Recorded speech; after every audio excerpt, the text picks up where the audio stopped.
Prophet Ismaeel was born to Prophet Ibrahim and his wife Hajar, who were both deeply devoted to Allah.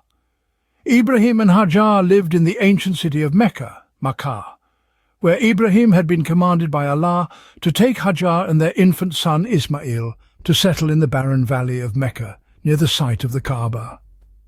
With a heart full of faith and trust in Allah's plan, Ibrahim left Hajar and Ismaeel in the valley of Mecca, where water and vegetation were scarce.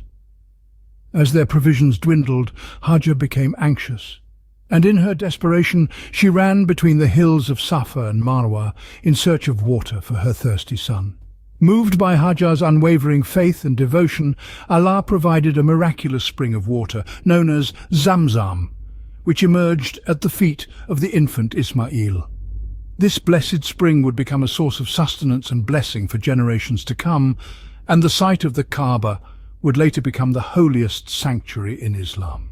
As Ismaeel grew into a young man, he followed in his father's footsteps, embodying qualities of faith, devotion and righteousness. He supported his father in his mission to spread the message of monotheism and submission to the will of Allah.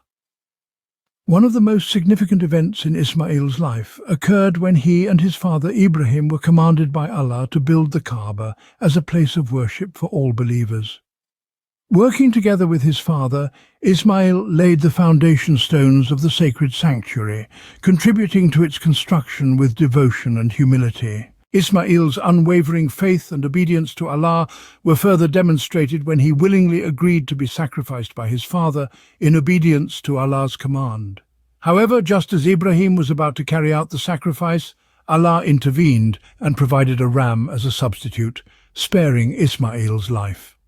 As Ismaeel grew older, he became known for his wisdom, piety, and leadership among his people. He married and had children, and his descendants would become prominent figures in the lineage of the Prophet Muhammad, peace be upon him.